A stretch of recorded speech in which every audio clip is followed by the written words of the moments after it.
Permítanme robar un minuto al director del ciclo que presentará a continuación la conferencia de hoy, y es simplemente para recordarles que mañana también tendrá lugar una conferencia en este mismo auditorio a propósito de la exposición que tiene lugar de fotografía del Museo del Prado, digamos, fotografía que hace memoria de museografías del Prado, y corre a cargo de Beatriz Sánchez Torija, del equipo de conservación del museo y precisamente responsable de esta exposición.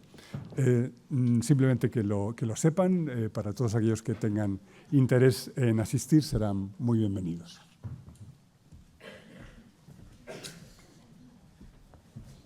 Buenas tardes. Me toca presentar esta segunda conferencia. Lo hacemos dentro del marco del ciclo que he tenido el honor, la suerte de dirigir, y aprovecho para volver a agradecer a Javier y al Museo del Prado el ofrecimiento a poder organizar este ciclo.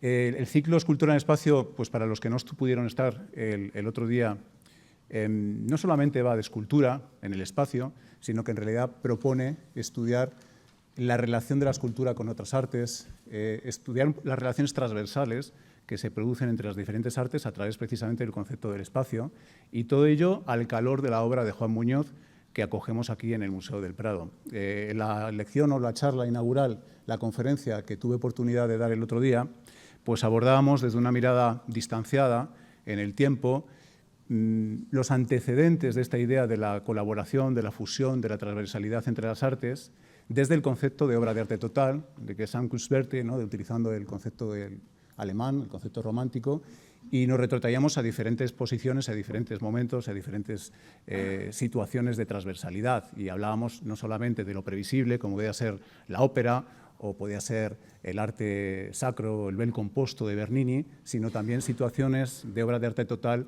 menos previsibles y que están presentes en los medios de comunicación de masas, o incluso en la cultura digital, o por supuesto en el cine. En la segunda charla, en la segunda conferencia, vamos a abordar un aspecto fundamental en la tradición de estas relaciones transversales entre las artes, que tiene que ver con la mirada, tiene que ver con la perspectiva, con la idea del ilusionismo, que son factores, circunstancias que están totalmente presentes en la obra de Juan Muñoz, como habrán tenido oportunidad de ver en la presentación que tenemos aquí en el museo, y que vamos a abordar desde un título que en realidad lo cuenta casi todo, el teatro del ojo, utilizar la dimensión teatral como elemento de transversalidad y de contar historias a través de engaños, de trampantojos, de juegos visuales, en las que se funden, pues en realidad se funden todas las manifestaciones artísticas, porque vamos a hablar por supuesto, de escultura, vamos a hablar de pintura, vamos a hablar de arquitectura, vamos a hablar de música, vamos a hablar de nuevo también de cine, y vamos a hacerlo en este caso desde esa mirada peculiar. Para ello contamos con un gran experto en el tema, Abel Fernández, al que voy a ceder la palabra pues de inmediato. Abel es arquitecto, ha trabajado desde su tesis doctoral precisamente estas cuestiones de la perspectiva, del ojo, en relación con el tema de la teatralidad en la arquitectura. Él es profesor de teoría de la arquitectura en el Máster de Arquitectura y Cultura Contemporánea, y es también profesor de Historia del Arte y profesor de Historia de la Arquitectura en la Universidad Antonio de Nebrija y en el CEU San Pablo. Le cedo directamente la palabra y reitero mi agradecimiento por el ciclo. Gracias.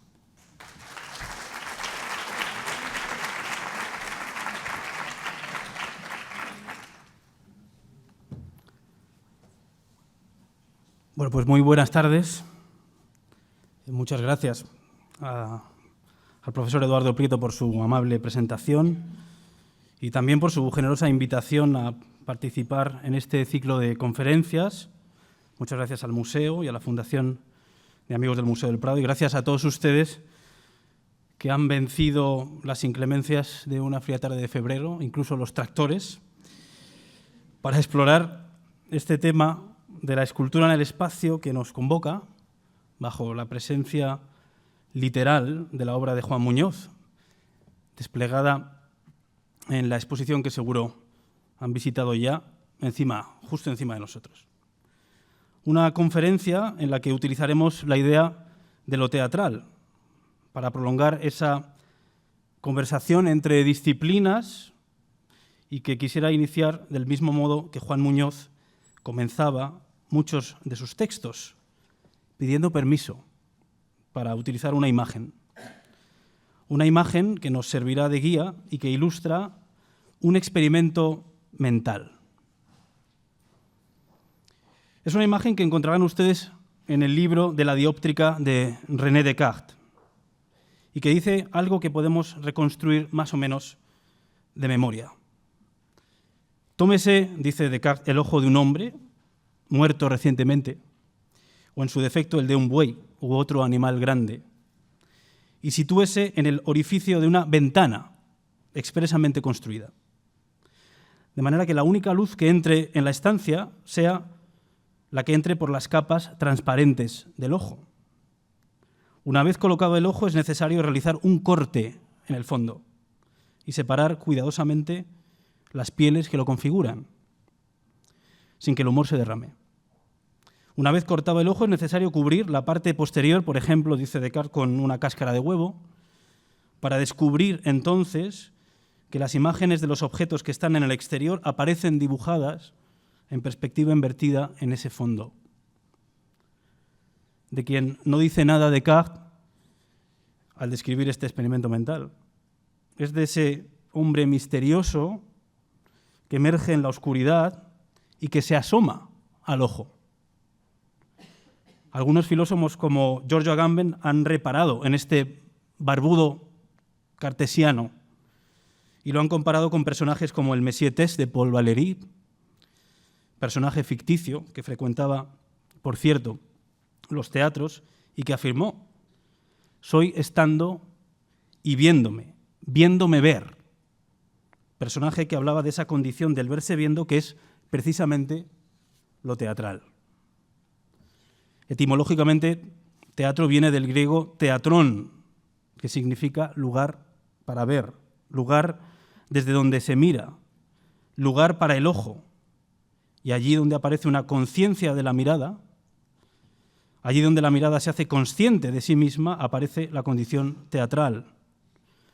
Condición que es común a todas las artes y que será el territorio en el que hoy intentaremos poner a conversar diferentes disciplinas y objetos de la más diversa procedencia. A veces me parece que esta imagen del ojo rasgado reaparece en otros contextos. Me parece que tal vez Luis Buñuel y Dalí están citando visualmente y de manera algo erudita el experimento cartesiano con sus ojos cortados en un perro andaluz. Ojos rasgados que aparecen también, por ejemplo, en el cine de Alfred Hitchcock, como en estas escenas oníricas de Recuerda, diseñadas también con Dalí. Ojos rasgados en medio de un teatro, el lugar para la mirada, una acumulación de ojos a manera de palcos que reaparecen una y otra vez, no solo en Recuerda, como ven en la pantalla, sino en Metrópolis, de Fritz Lang, o en el cine de Alberto Cavalcanti, o mucho más atrás, en tratados astronómicos del siglo XVIII, y que ilustran esta idea que Félix de Azúa ha descrito así: la aparición de las imágenes como algo completamente inseparable de esa distinción entre lo de dentro y lo de fuera, que es consecuencia de un corte en el mundo, del establecimiento de un límite, a partir del cual el mundo se convierte en un espectáculo que contemplamos desde la butaca de nuestros ojos. Ojos convertidos en teatros, como el Teatro de Besançon del arquitecto Ledoux, ojos como estos ojos de Juan Muñoz, estos retratos que de nuevo parecieran ser la ilustración de aquel experimento cartesiano que nos acompaña de fondo como imagen guía en esta conversación. Armados, por tanto, con nuestra cámara oscura portátil, asentados, espero que cómodamente, en las butacas de nuestros ojos, nos disponemos para contemplar una serie de estancias, una serie de habitaciones, una serie de casas a las que quisiera que me acompañen, 3 casas como 3 historias, 3 casas como 3 ficciones. Y de nuevo quisiera hacer uso de la etimología. 3 ficciones que apelan a la etimología del verbo latino fingere, que en origen no significaba fingir ni engañar, sino tallar o modelar. Es decir, ficciones eran lo que hacían los artesanos que fabricaban vasijas. El escultor era aquel que creaba ficciones. Y así quisiéramos entender el trabajo de Juan Muñoz, alguien que moldea el espacio, que crea ficciones en el espacio y al que pedimos que nos abra el camino pidiendo permiso una vez más. Permítaseme una vez más contar una historia. 3 casas de Juan Muñoz. La primera de estas casas es La Posa. Encontramos esta casa en un texto de Juan Muñoz, un texto que se mueve en el tono de lo apócrifo, como un relato de Borges. La Posa es una casa precaria, construida de cañas, que se levanta año tras año y que año tras año es destruida por los mismos campesinos que la levantan presa del fuego. La Posa es una casa transparente, una casa sin muros, construida, si creemos al autor, por los habitantes del poblado de Zurite, en el altiplano peruano, y de la cual Juan Muñoz ha dicho que es la raíz genuina de ese enigma absoluto que llamamos espacio, precisamente el tema que nos convoca. Esta es la imagen de La Posa, una casa que nos conecta con la idea de la cabaña primitiva, del origen de la arquitectura.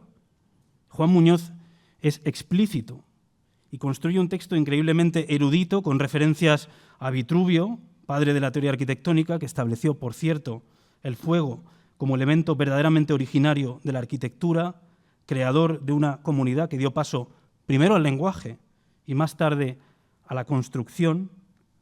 Una casa que parece citar la famosa ilustración de la cabaña primitiva de Loger y que, sin embargo, quiere acercarse más a Gottfried Semper, autor que prolongó este discurso erudito sobre la cabaña primitiva, proponiendo una en la cual lo importante no era tanto la construcción, sino la definición de un límite. Si Juan Muñoz nos hablaba de que esta casa es una respuesta al enigma del espacio, fue precisamente Semper uno de los primeros en introducir este término, el espacio, y que hoy nos parece tan natural dentro de la reflexión arquitectónica. En el mismo texto que describe La Posa, Juan Muñoz nos dice: hace tiempo leí en una mala novela, cuando no haya lugar para esconderse, escóndete a simple vista. Eso es esta casa, un escondite a simple vista. ¿Pero qué es este escondite transparente? Es como un truco, como el truco de este trilero en el que reconocerán la imagen de Juan Muñoz, que a la vez que juega con nosotros nos revela, con el vaso transparente, como en La Posa, su truco. Juan Muñoz ha escrito que la mejor escultura es un caballo de Troya, un agujero para traspasar límites, un escondite a simple vista. La Posa es una casa que también funciona como un balcón, escribe Muñoz, un habitáculo en la frontera, y su obra está poblada de balcones. Balcones que dialogan con la tradición del arte occidental, balcones barrocos como los de la Capilla Cornaro de Bernini, que no es sino un pequeño teatro en miniatura, con sus palcos poblados de hombres barbudos, como los del Ojo Cartesiano, donde de nuevo unos personajes se contemplan a sí mismos viéndose ver, la condición teatral.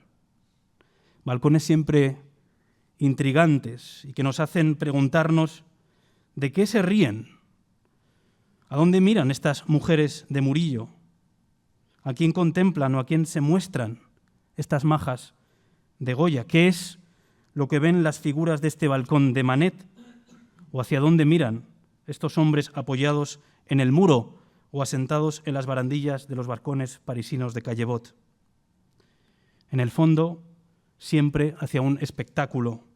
La ciudad, por ejemplo, como ese espectáculo total, como un conjunto de palcos que no son sino el lugar desde el cual uno ve, pero también, y lo pueden ver al fondo, el lugar desde el que uno es mirado. Esta radical separación, que es el teatro, a través de un corte, del establecimiento de un límite, que es ese límite fundacional de Semper, aparece en otros ejemplos donde la arquitectura se fusiona con otras disciplinas. Aparece en los muros de las casas romanas de Pompeya y Herculano, muros a los cuales los habitantes han transferido las técnicas de la pintura escenográfica del teatro. Muros que son como grandes ventanas, escenografías, como telones descorridos que prolongan el espacio interior, haciendo del habitante del espacio doméstico un actor y un espectador. La casa romana es en sí misma un gran teatro social, una casa doble, con su atrio latino, nimbada con el prestigio del peristilo griego, una casa que multiplica en sus paredes un despliegue escenográfico, casas como teatros abiertos a fondos ilusorios, telones pintados, como el fastuoso telón en trampantojo de la ópera de Garnier en París, límites sin espesor físico, pero con una enorme densidad, que siempre resultan un enigma, una frontera, donde se citan pintura, arquitectura, teatro. Telones que aparecen en los relatos clásicos sobre artistas, como los de Plinio el Viejo, que nos transmiten, por ejemplo, la competición entre Zeusis y Parrasio, grandes pintores de la antigüedad, ese famoso combate de pintores que pueden ver en la imagen. A la derecha, el cuadro de Zeusis, un cuadro que representa unas uvas tan asombrosamente pintadas que los pájaros descienden engañados a picotear la tabla. A la izquierda estamos a punto de ver la imagen del cuadro de Parrasio, todavía velado por un telón. Los pájaros engañados parecen haber decidido con su picoteo la victoria. Y sin embargo, cuando se solicita que Parrasio desvele su cuadro, se descubre que el telón es un telón pintado, que el telón es el cuadro y que Parrasio ha conseguido engañar con su trampantojo incluso a los ojos del artista. Trampa que lo hace ganador indiscutible. Esto aparece también en una de las obras que pueden ver ustedes en la exposición de Juan Muñoz, obra que no en vano se llama La naturaleza de la ilusión visual. De nuevo, un límite ilusorio, una tensión en el borde, un telón pintado, que contempla una conversación petrificada, un textil, una tela, ilusoria o no, que, como nos decía Semper, construye el límite, define el recinto. Basta un telón alzado, como en los juegos de los niños, para que aparezca el espacio. Y ha habido casas que han sido literalmente telones alzados. Es curiosa, por ejemplo, la casa construida por Mies van der Rohe para los Kröller-Müller. Digo casa, pero en realidad debería decir maqueta. Una maqueta a escala 1:1, para estudiar el efecto de este proyecto que finalmente no se ejecutó, pero que no era sino un gran telón alzado, un entramado de madera como el de la posa, un límite definido por telas tensadas, telas colgadas, como en los proyectos del mismo Mies con Lili Reich, que nos recuerdan a esta casa que no es, en definitiva, sino un truco de desaparición. La posa es como esta imagen, una tela transparente que cubre un escondite y en el fondo, en última instancia, una desaparición. Desaparición que el propio Juan Muñoz, como ven en la pantalla, ha imitado, literalmente, replicando estas escenas que aparecen en los libros de ilusionismo del siglo XIX, apropiándose de ellas. Cuando se pregunta a los campesinos de este texto apócrifo, estos campesinos imaginados, ¿qué se siente cuando se detienen dentro de la posa?, contestan, es como estar en un cuarto a oscuras. Eso, quieto, en un cuarto a oscuras. ¿No era esto el dibujo de Descartes? La segunda casa tiene el título de un fax. De hecho, esta casa aparece descrita en un fax con fecha de 1997, enviado por Juan Muñoz a unos amigos arquitectos belgas, Robrecht en Daem, cuya amistad tenía ya por entonces una larga historia. Juan Muñoz había participado, por ejemplo, en una intervención artística comisariada por Jean Huet en 1986 en Gante, Chambre d'amis, habitaciones de invitados o literalmente habitaciones de amigos, en la que los artistas abandonaban el espacio del museo para invadir el espacio doméstico de algunas casas privadas. Juan Muñoz propuso, como ven ustedes en la fotografía de abajo a la izquierda, uno de sus balcones, que se instalaba en el espacio asignado. Robrecht y Daem han construido algunos, puedo decir, fantasmas también de Mies van der Rohe. Antes hemos visto la Kröller-Müller, aquella maqueta de telas a escala 1:1.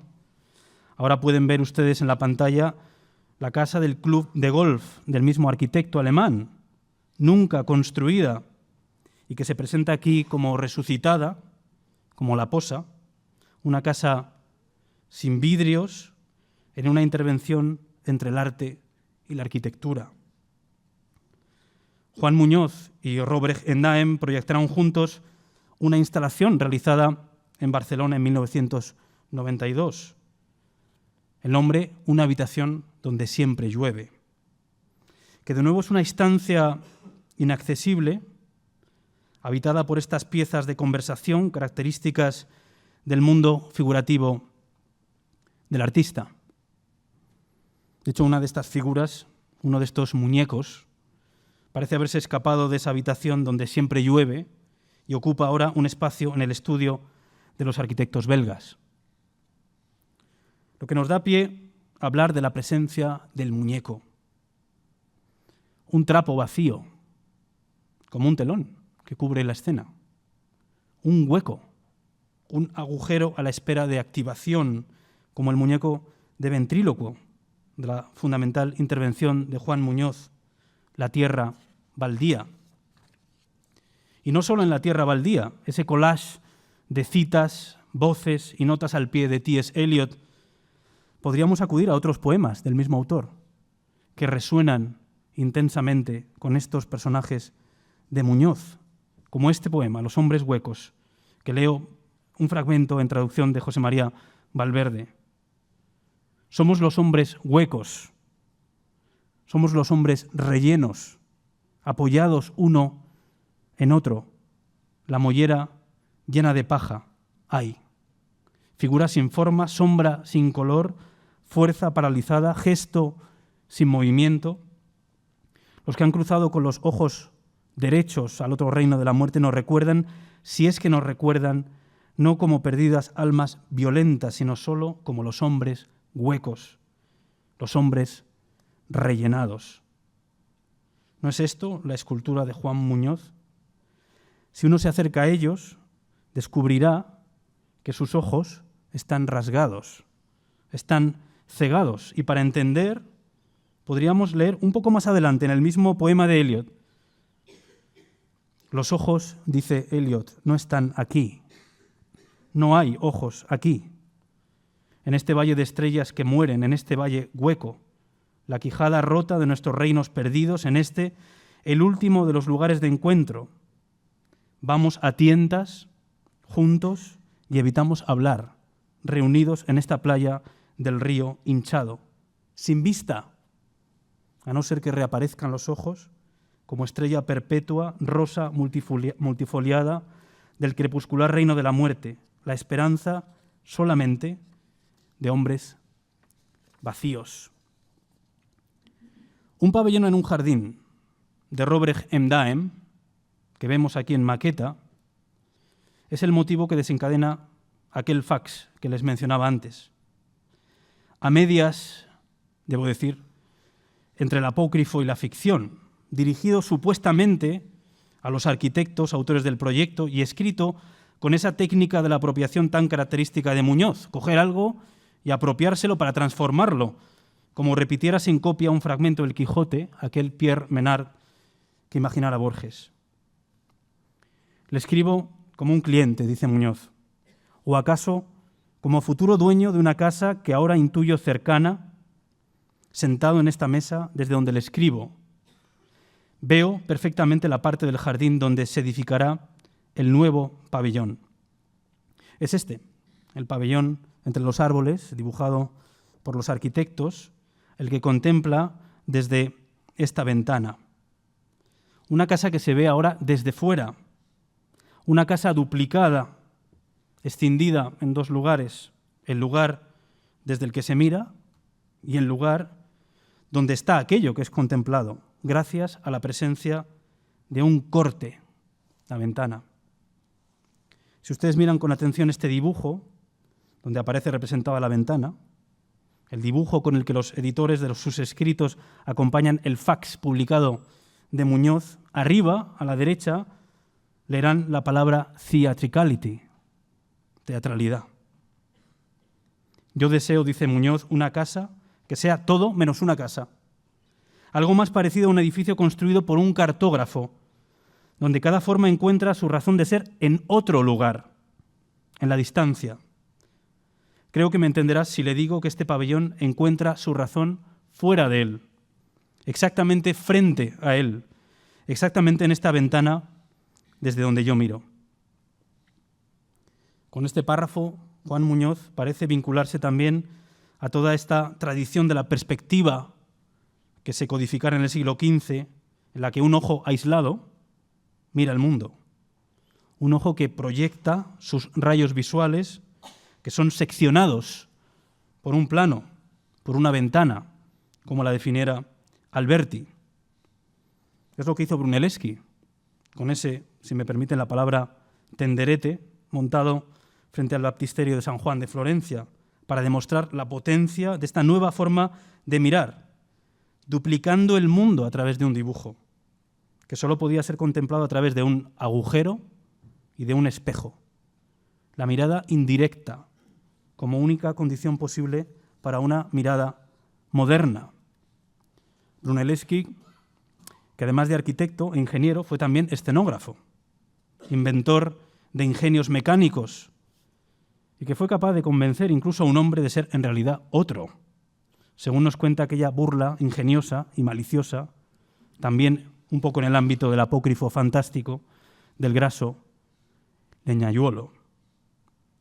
Esta idea de la duplicación, del espejo, de la mirada que se hace consciente de sí misma, aparece también, por supuesto, en arte contemporáneo. Pensemos en estas intervenciones de Dan Graham, en estas dobles audiencias que se contemplan a sí mismas y que parecen remitirse al tópico barroco del teatro dentro del teatro. Tal vez sea oportuno recordar aquí que Bernini, el arquitecto, escultor, el hábil cortesano, fue también un escenógrafo y autor teatral. Y escribió una obra en la cual se representaba un público dentro de la escena, convirtiéndose la obra, por tanto, en una escenificación de dos audiencias enfrentadas, mirándose la una a la otra como en un espejo, como estos espejos de Juan Muñoz. Una idea, la de la duplicación, que podemos rastrear también en algunos edificios, como este. De nuevo se trata de un pabellón, un lugar para exhibir, condición del espectáculo, un pabellón que es también una maqueta. Se trata del pabellón del Esprit Nouveau de Le Corbusier, construido en París para la Exposición de Artes Decorativas de 1925. Es el fragmento de una unidad doméstica, una casa que aquí se presenta aislada, pero que Le Corbusier imagina multiplicada en altura, traslación de las bellezas de la casa patio a la escala metropolitana. Un pabellón que, si se contempla en el plano, presenta un extraño apéndice, lleno de curvas y contracurvas. Ahí lo ven ustedes, tras el patio terraza, tras esta unidad doméstica que uno debía imaginar replicada. Si uno entra en ese espacio apéndice, que de nuevo es una habitación cerrada y opaca al exterior, se encuentra en un teatro, un lugar para el ojo, una doble ventana, una doble escena construida a través de dos dioramas con los cuales se daba virtualmente ese salto de escala. Asomados a estas ventanas, desde estas barandas, como en la barraca de un feriante, uno miraba el proyecto de una ciudad.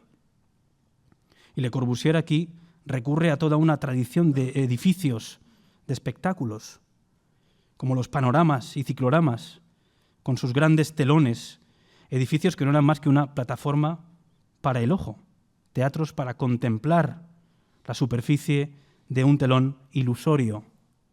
Fíjense lo explícito de estos panoramas, donde el telón colgado y la escena se funden inseparablemente como dos caras del mismo espectáculo. Le Corbusier dialoga con otros edificios, como las cajas escénicas de Furtenbach en el siglo XVII, máquinas ilusorias con múltiples escenas abiertas, disponibles otra vez para un ojo asentado en su centro. O los dioramas, que combinaban el movimiento mecánico y la apertura de distintas ventanas para contemplar ilusoriamente otros mundos posibles. Y que conectan a su vez desde estos objetos de cultura popular con toda una tradición de ventanas, ciudades ideales, como las tablas de la escuela de Piero de la Francesca, y que hoy encontramos en Urbino, en Baltimore o en Berlín, escenas abiertas a la ciudad, contempladas implícita o a veces explícitamente desde un teatro. Y así lo vemos, por ejemplo, en estos dibujos que ilustran la sala teatral construida en Berlín por Schinkel, el gran arquitecto del XIX alemán. Una escena, la de su propio teatro, que se contempla desde la platea y se abre para mostrarnos un proyecto de ciudad, configurada con sus propios edificios, a la manera de personajes que despliegan una obra de escala urbana. El teatro, como una gran caja de sorpresas, una caja de milagros, como leemos en este dibujo que vuelve a ser de Le Corbusier. Una caja que tiene un solo agujero, un agujero en el que posar un ojo curioso para buscar el asombro, como podemos ver de nuevo en estos dioramas o en estas cajas populares de feriantes madrileños, los llamados tutilimundis, transposición un poco castiza del todos los mundos italiano, a través de un agujero y a cambio de pocas monedas existía la posibilidad de ver de nuevo todos los mundos. Cajas que aparecen en las sarcásticas estampas de Goya. A su izquierda, su versión del Tutilimundi, con varios ojos, no sin parodia, en juego. A la derecha, esta frase enigmática: asomados a una caja, un conjunto de personas que miran lo que no ven. Ventanas que pueblan también el cine, como esta escena carcelaria de la película Don Bailó de Jim Jarmusch, que nos sirve para descansar un poco. Nos encontramos con unos presos incomunicados que no hablan el mismo idioma, en una celda cerrada. Una bella finestra. En la que un joven, Roberto Benigni, armado de un carboncillo,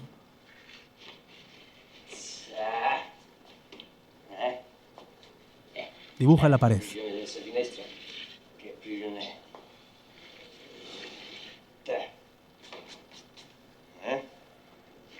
Su compañero le mira extrañado, no sabe muy bien qué es lo que está haciendo. Importante. Finestra in prigione, no? Yes. What the hell are you doing? What are you doing? I make a window. He dibujado una ventana. El poder de la ventana, real o ilusoria. Ventanas que pueblan, claro, los dibujos de los arquitectos también. Los dibujos de Aldo Rossi, otro arquitecto apasionado por el teatro.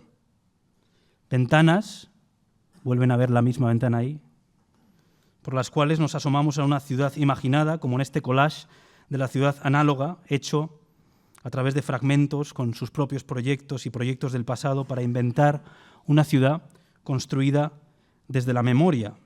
Aldo Rossi, el constructor de estas estructuras como el Teatro del Mundo, otra vez una caja escénica subida a una barcaza para la Bienal de Venecia del año 1980, cuya misión era llegar a la ciudad de los canales y permitir la producción de estas imágenes de estas superposiciones visuales que jugaban de nuevo con la memoria de la ciudad. Cajas escénicas que trabajan también con la pequeña escala, como en este teatrino científico del propio Rossi, con el que jugaba otra vez con sus propios edificios como si fueran personajes de un juego casi infantil. De hecho, la idea de lo teatral nos permite agrupar encima de la mesa muy diversos objetos, algunos muy alejados en principio del prestigio protector de la cultura, como estas cajas de muñecas. En este caso, una muy lujosa, la de la Reina María de Inglaterra, proyectada nada menos que por el arquitecto británico Sir Edwin Lutyens. Una casa que no carece de ningún detalle. Tiene, por supuesto, sus planos, sus ascensores que funcionan, su biblioteca, para la cual algunos de los más relevantes escritores británicos crearon obras específicas. Por ejemplo, Conan Doyle, el creador de Sherlock Holmes, que escribió un título que hubiera encantado a Juan Muñoz: Cómo Watson aprendió el truco. O Thomas Hardy, que escribió poemas específicos para esta biblioteca en miniatura. Una casa de muñecas que contenía entre sus objetos también un teatro de juguete. Una vez más, incluso a través de esta versión popular, una reflexión sobre el teatro dentro del teatro. Objetos como estos souvenirs desplegables, peep shows de papel, que no dejan de ser también objetos abiertos a nuestros ojos, equipados con agujeros por los cuales podemos asomarnos para contemplar las imágenes de monumentos singulares reducidos ahora a la escala del bolsillo, siempre a nuestro alcance para una nueva, furtiva mirada en miniatura. Cajas como los teatros de juguete infantiles, objetos enormemente populares entre los niños, popularidad que testimonian escritores como Robert Louis Stevenson, que dedicó un hermosísimo ensayo a estos teatros de cartón y papel. Escenas y personajes con los que desplegar toda una función, siempre a través de este gesto teatral que consiste en establecer en medio del mundo un corte, una ventana, una fascinación que podemos ahora ilustrar, para descansar de nuevo un poco, con esta escena, que es un fragmento del making of de la película Fanny y Alexander de Ingmar Bergman.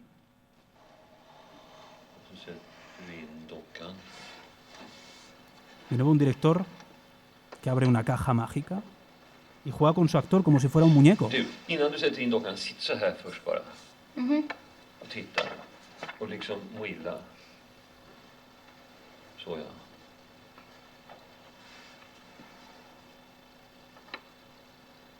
Så ja. Un niño que vemos de espaldas. Och blir du trött så Ahora estás cansado, túmbate, Slut över. cierra los ojos.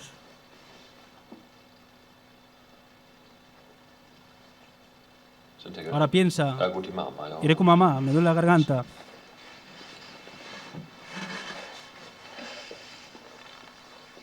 Todo en torno a esta caja de ilusión Vi måste flytta på det, för annars syns både du och jag. que ahora podemos ver desde el otro lado. Se levanta el telón, aparecen las candilejas, los muñecos y nuestro niño, actor, muñeco, que sigue recibiendo las instrucciones de Bergman. Coge el muñeco,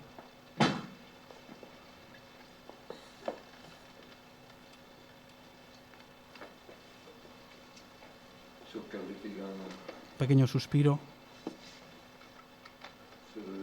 Ahora recuéstate un poco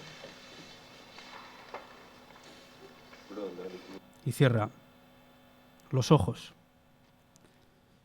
No muy lejos de este teatro de juguete está Juan Muñoz, jugando también en la maqueta de su gran intervención, Double Bind, en la sala de turbinas de la Tate Modern de Londres.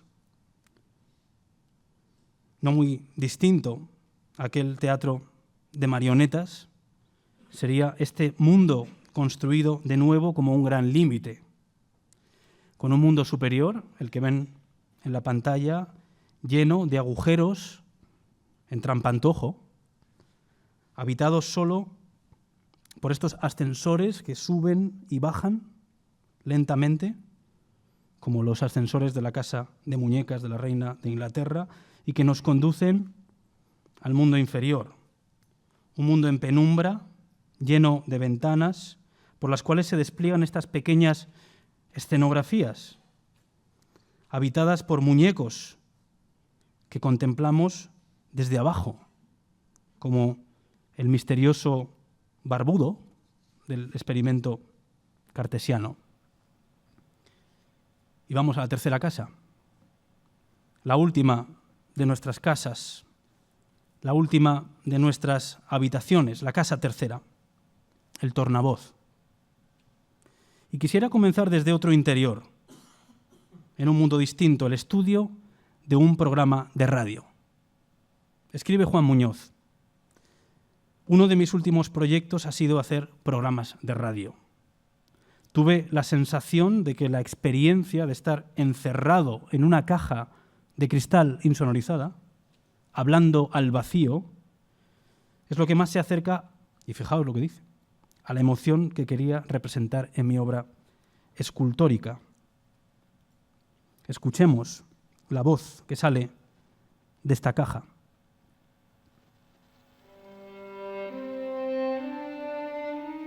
Good evening. Welcome once again to A Man in a Room Gambling.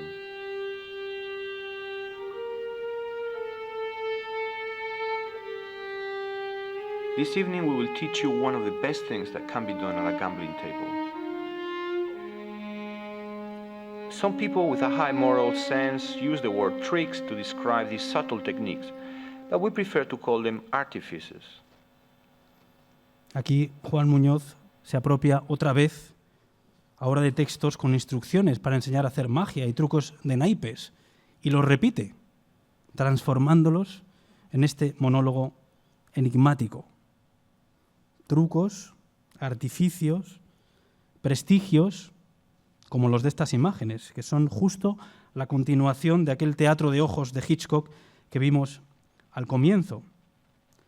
Trucos que aparecen en los dibujos de Juan Muñoz y que nos hablan del prestigio del teatro en otro sentido. No tanto ya de la autoridad que pudiera emanar de la acción teatral, sino del prestigio en otra acepción. La fascinación por el engaño, la ilusión. El prestigio es aquello que produce el prestidigitador, aquel que es rápido, con los dedos. El prestigio es lo que ofrece el prestímano, aquel que es presto, con la mano. El habitante de nuestra última casa es una figura recurrente en la obra de Juan Muñoz, el apuntador. De nuevo, un personaje explícitamente teatral, alguien que lanza su voz desde un agujero que es una casa instalada justo en el límite, en la frontera entre la escena y la platea, entre el público y aquello que el público contempla. Escribe Juan Muñoz: creo haber mencionado un edificio semicircular con forma de concha, sin puertas, con una sola ventana a través de la cual, casi a la altura de los ojos, se ve una superficie plana, ancha y larga, llamada el proscenio. Juan Muñoz ha construido esta imagen. Es una de sus obras escultóricas más asombrosas y enigmáticas, y también pueden verla aquí. ¿Quién es este personaje que se asoma en el tornavoz? ¿Qué significa aquel tambor silencioso, sin banda que lo toque? Silencio que me recuerda a otro teatro, precisamente el Club Silencio, que aparece en la película Mulholland Drive de David Lynch, de la cual les pongo un fragmento. Recuerden el tambor mudo. No hay banda. There is no band. Il n'est pas d'orchestra. This is all a tape recording. No hay banda, and yet we hear a band. If we want to hear a clarinet, listen.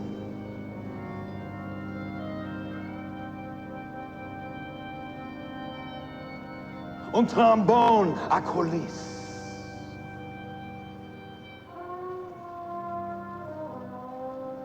Un trombone con sordina. J'aime le son du trombone en sordine. Je le son. A muted trumpet.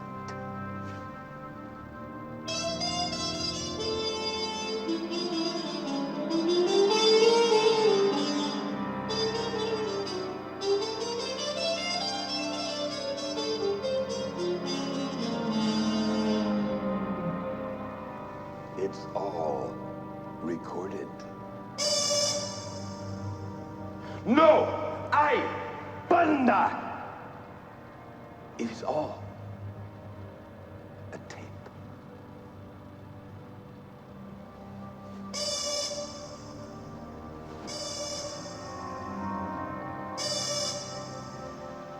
Il n'est pas d'orchestra.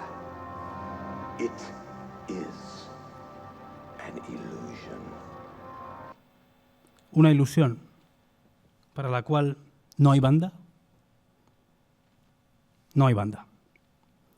Ni nadie que escuche a este apuntador que susurra sus palabras en un escenario vacío. Escribe Juan Muñoz sobre esta casa que lo primero era cavar un agujero. No levantar la tierra o hacer un hueco en la tierra, sino construir una casa como un agujero, que debería ser lo que yo decía, una casa donde solo hay un agujero y en ella, viviendo en ella, un enano de pie, inmóvil. Puede verlo todo y todo está frente al agujero.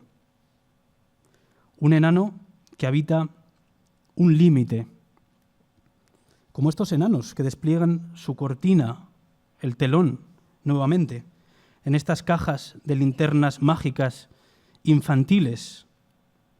Una figura que se asoma, como en estos retratos de apuntadores de Daumier que tanto fascinaron a Juan Muñoz. Una cabeza flotante en medio del escenario que podríamos relacionar con imágenes mucho más remotas. Fíjense en estos ataúdes egipcios del Imperio Medio, construidos como pequeñas arquitecturas con sus puertas falsas y agujeros para los ojos del difunto. Fíjense en el conjunto de la pirámide de Zoser, del primer arquitecto del que conservamos el nombre, Imhotep. Aparece aquí completamente enterrado, pero las excavaciones sacaron a la luz algunas interesantes estancias. A los pies de esta pirámide escalonada encontramos una habitación que empiezan a ver ustedes allá abajo. Una habitación que en origen estaba completamente cerrada, completamente sellada. Una habitación sin puertas. Un hueco habitado exclusivamente por una figura sedente, la figura del faraón Zoser. Una estancia que guarda, si me permiten, una suerte de copia de seguridad.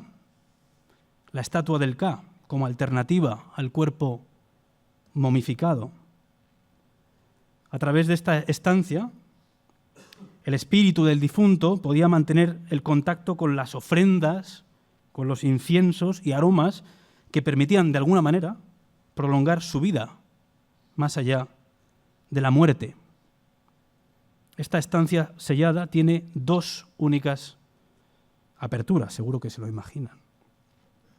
2 agujeros situados a la altura de los ojos de la escultura, desde los cuales el espíritu del faraón podía contemplar el exterior. El Serdab de Zoser, de nuevo una caja, un recinto activado a través de un agujero para el ojo. ¿No era esta la imagen con la que habíamos comenzado? Cito a Muñoz. Pero entre el espacio y la actitud con que arquitectos y escultores lo contemplan, queda un tercer elemento, el observador. Cada objeto en torno al cual y en cuyo entorno nos movemos es percibido a través de la extensión de nuestro propio organismo y sus límites. Límites interiores y exteriores, a manera de arcos, frente a los cuales solo cabe darse la vuelta o cruzarlos. El mismo año que se desenterraba el Serdab de Zoser, 1924, Buster Keaton estrenaba una película que tal vez es la mejor traducción contemporánea de aquella habitación egipcia. Y la comparto con ustedes. De nuevo alguien en una caja, que es el lugar desde donde se mira, la sala del proyeccionista, en este caso el cine, que se duplica y entra en escena.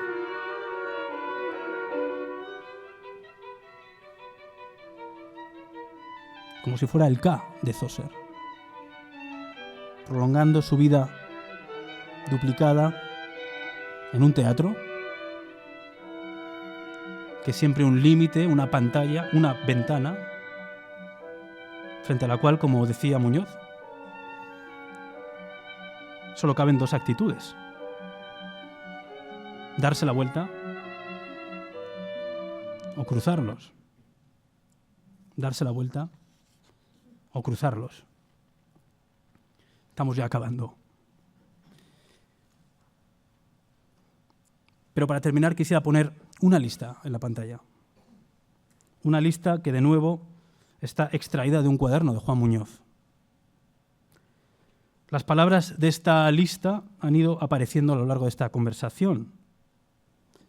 Hemos visitado ventanas, hemos visto suelos y pavimentos ópticos, hemos atravesado puertas, hemos contemplado siluetas y vacíos, ilusiones ópticas y trampantojos. Hay una palabra que parece presidir toda la página. Es la palabra espacio. Está subrayada, de hecho. Y sin embargo, hay otra palabra que nunca aparece sola. En la primera línea la pueden encontrar: Architecture and Music, arquitectura y música. Un poco más abajo aparece, junto a espacio, pero entre paréntesis. Y después parece multiplicarse en un titubeo gráfico, si se fijan ustedes. El artista empieza a escribirla, Archie, y la tacha. Y la vuelve a escribir, y vuelve a tachar. Vuelve a escribirla, ahora un par de letras más, pero vuelve a tachar por 4ª vez.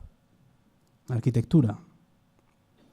En esta página aparece, pero siempre de una manera escondida, atravesada, cortada, como el ojo cartesiano, oculta, para hacerse visible como un caballo de Troya, con el que este constructor de ficciones, que es Juan Muñoz, invade el espacio. Y tal vez nadie mejor que Juan Muñoz para cerrar esta conversación.